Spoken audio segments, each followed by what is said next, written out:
Hey everybody, we've got a great video for you because Case and I are out here in the Rocky Mountains. And what are we doing today, Case? Well, we've got our Charger ex-police vehicle on these snow tires, and as you can see, we've got snow. Yeah, and this is not just any snow. This is hard-packed, icy snow that's had a couple days of sun beating down on it. It's got very, very little friction. In Case, in this video, we're going to see how does our all-wheel drive, super cheap, ex-cop car Charger do in the snow. We'll give you an update on this car, and we're going to see how it does out here in the Rockies. Now, Case, let's talk a little bit about this Charger. So we bought this car from a sheriff's department up in Wyoming, right? Yeah, and the cool thing about it is that it's not only got a Hemi, it's got a 5.7, it's also all-wheel drive, and of course, that's important in Wyoming. That's also important here in Colorado because, as you can see, of course, we get snow, and we wanted to have something that we could drive year-round.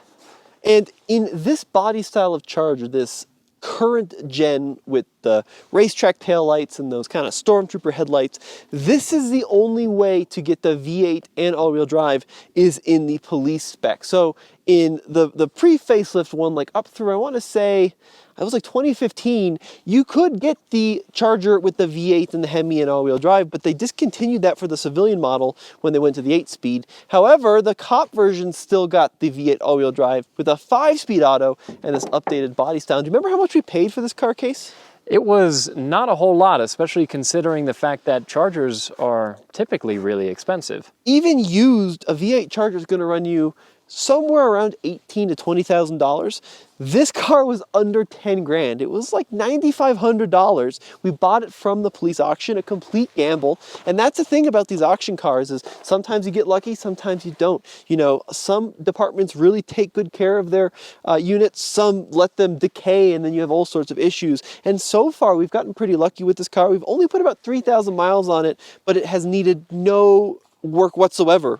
It's still running, driving just like we bought it a few months back. Now, these tires specifically, these are Goodyear Eagle Enforcer winter tires. So this is specifically a winter tire. You don't want to run this in the summer. And that's great because that's the best kind of tire you can have in these conditions. And we actually bought this very car with these tires on them. They are nearly new. They have almost no wear on them.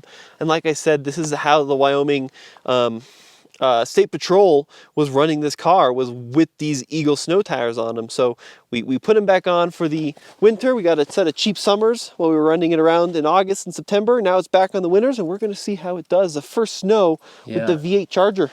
And you can see these tires have a lot of siping, but one of the really big things about a snow tire like this is the compound as well. That's the reason you don't want to run it in the summer. Exactly. So a typical all-season, even a mud and snow rated all-season, will kind of turn into a bit of a hockey puck. Temperatures under 44 degrees Fahrenheit, but a snow tire, that's really where it shines. It's not only the tread block and the siping, but it's the compound stays nice and soft in the colder temperatures. So Case, let's do this. I'm going to hop in, start it up, and we're just going to see how it accelerates in this really hard-packed, icy snow. Yeah, when you start it up, give me a couple revs too. So we had our muffler guy cut out, couple of resonators, stock exhaust with a couple of resonators deleted, and you should hear what this thing sounds like. Sounds fantastic.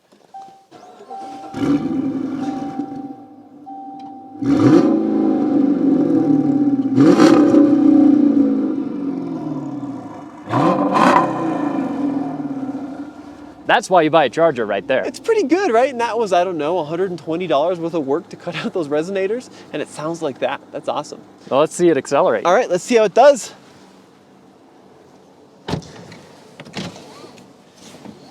So I'm just gonna go foot to the floor here. In 3, 2, 1.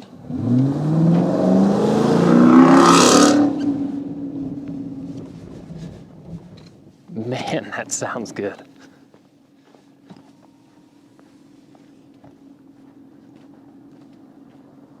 Wow.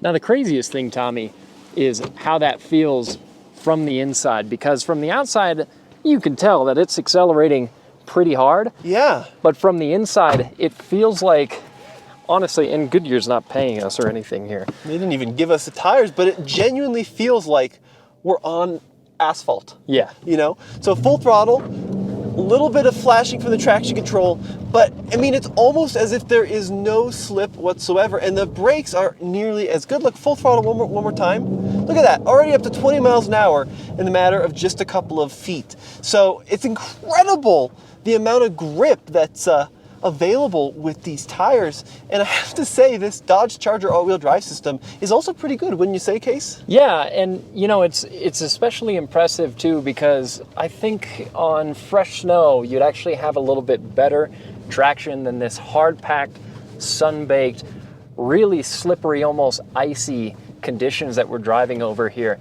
The other thing that's kind of cool about this Charger is it's actually got enough ground clearance to be going over this relatively uneven terrain. It's not like we're hitting a trail in Moab or anything, but there's plenty of cars that would not be able to do this. We're technically on an off-road trail right now. This is the Switzerland Trail, and typically you might see Jeeps and four-wheel drive trucks out here. And you know, the Charger Pursuit has a slightly different suspension than the standard Charger. It also has a higher profile tire. I think we're running a 225/60 R18. And what that means is we actually get pretty good ground clearance. You want to hop out, Case? We'll do one more acceleration. Yeah, especially because it sounds the best from the outside. Here, I'll run forward a little bit so that we can see you go by. It's also a great looking car.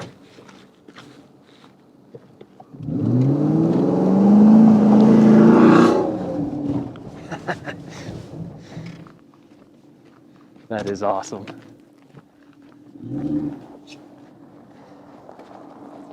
It's cool because this feels like our purchase of this car really coming full circle, because we bought it hoping to be able to use it effectively in the winter.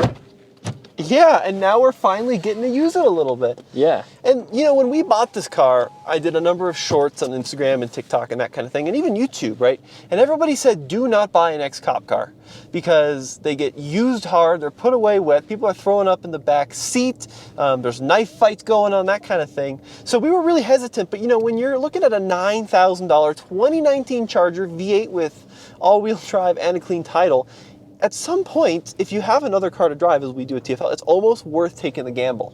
Yeah. It's just such a small amount of money. And it's been a good gamble for us because really this car has proven to be plenty reliable, even given all its idle hours. It's proven to be, it's not a gross thing to drive. It doesn't seem like anyone has thrown up in this. This was, the particular use case of this car was not one where there were a lot of people being put in the back seat. And that's what the manager of the Wyoming fleet said. He was a really nice guy, really helpful. You know, he wanted to be completely transparent about the condition of the car.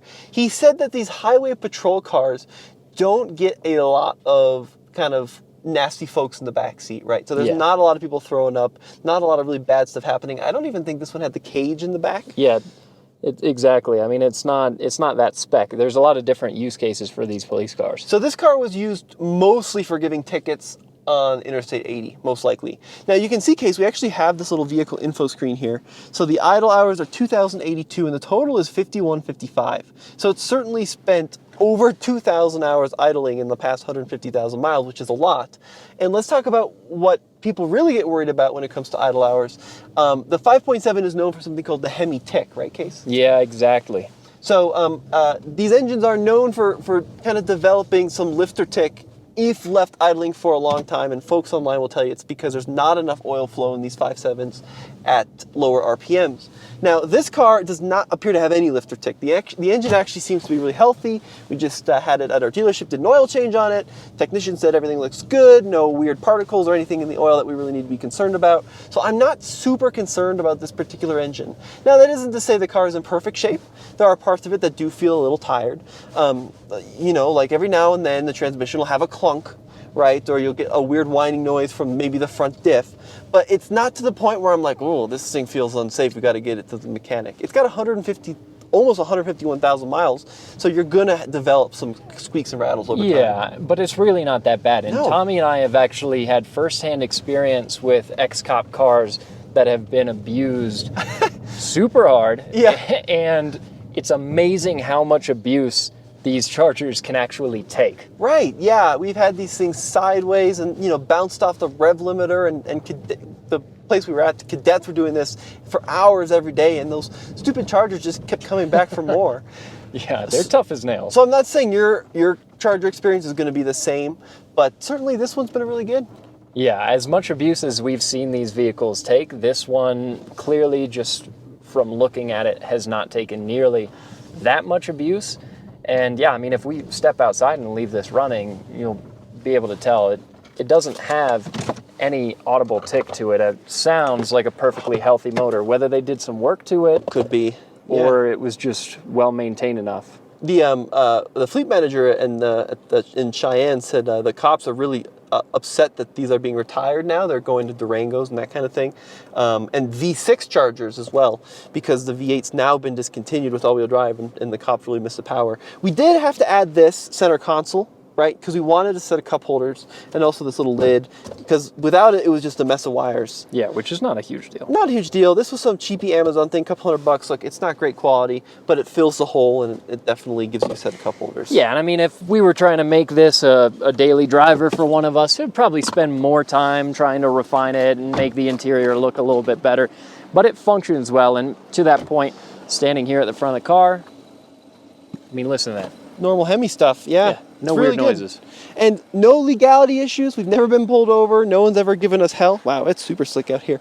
Yeah, it's been a really good car. So our experience has been great over the past few thousand miles. Wanted to give you an update. Super impressed with the snow performance, aren't you, Case? Oh yeah, this is really, really good. Yeah, and we're going to have a lot more videos covering the Charger as we get deeper into the winter. But initially, I think we're both pretty impressed.